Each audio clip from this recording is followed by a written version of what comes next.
बहुत समय पहले की बात है। एक कुशल शिल्पकार अपनी नई मूर्ति के लिए सही पत्थर की तलाश में जंगल गया। जंगल में उसे एक बड़ा, चिकना और मजबूत पत्थर शांतन मिला। उसकी चमक और मजबूती देखकर शिल्पकार मुस्कुरा उठा। बस यही सही रहेगा। वह उसे उठाने ही वाला था कि उसकी नजर थोड़ी दूर पड़े एक और पत्थर निर्माण पर पड़ी। वह भी अच्छा लग रहा था, इसलिए उसने उसे भी अपने साथ ले लिया। दोनों पत्थरों को लेकर वह अपने घर लौटा और काम शुरू किया। शिल्पकार ने पहले पत्थर शांतन को अपने औजारों से तराशना शुरू किया। जैसे ही उसकी छेनी और हथौड़े की पहली चोट पड़ी, पत्थर दर्द से चिल्ला उठा। रुको, मुझे बहुत दर्द हो रहा है, मत मारो, मैं टूट जाऊंगा। शिल्पकार ने हथौड़ा रोका। वह पत्थर की चीख सुनकर सोच में पड़ गया। कुछ पल बाद उसने गहरी सांस ली और धीरे से कहा, ठीक है, अगर तुम यह सह नहीं सकते तो मैं तुम्हें छोड़ देता हूँ। उसने शांतन को एक तरफ रख दिया और दूसरे पत्थर निर्माण को उठाया। अब उसने उसी हथौड़े और छेनी से उस पर चोट करनी शुरू की, लेकिन यह पत्थर चुप था। दर्द जरूर हो रहा था, पर उसने कोई शिकायत नहीं की। हर चोट के साथ वह थोड़ा घिसता गया, निखरता गया। दिन, हफ्ते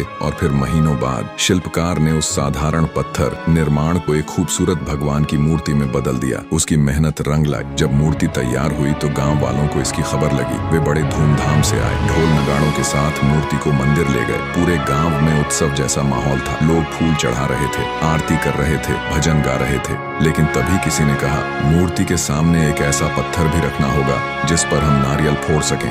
गांव वालों ने मंदिर में पहले से ही पड़े पत्थर शांतन को उठा लिया। वही पत्थर जिसने दर्द से बचने के लिए खुद को शिल्पकार की चोटों से बचाया था। अब जब भी कोई मंदिर आता तो वह मूर्ति निर्माण की पूजा करता, उसे दूध से नहलाता, फूलों से सजाता। लेकिन जब नारियल फोड़ता तो शांतन दर्द से कांप उठता। हर बार जब कोई नारियल उसकी सतह पर टूटता तो वह तड़प उठता। आह, ये कितना दर्दनाक है। शांतन ने निर्माण से कहा, तुम कितने आराम में हो। लोग तुम्हारी पूजा करते हैं, तुम्हें दूध से नहलाते हैं, लड्डू चढ़ाते हैं, और मुझे देखो, बस नारियल फोड़ने के लिए इस्तेमाल किया जाता है। तब निर्माण मुस्कुराई। याद है जब शिल्पकार ने तुम पर काम शुरू किया था? अगर तुमने उस समय दर्द सहा होता तो आज मेरी जगह तुम होते, लेकिन तुमने आसान रास्ता चुना और अब इसका परिणाम भुगत रहे हो। शांतन को अब अपनी गलती समझ आ गई थी। उसने सिर झुका लिया। धीरे धीरे उसने अपनी नियति को स्वीकार कर लिया। अब जब भी कोई व्यक्ति मंदिर में आता और नारियल फोड़ता तो वह दुखी होने के बजाय सोचता, अब कम से कम मैं इस मंदिर का एक हिस्सा तो हूँ। कहानी से सीख, संघर्ष से भागोगे तो दुनिया तुम्हारा इस्तेमाल करेगी, लेकिन अगर धैर्य रखोगे और तकलीफें सहोगे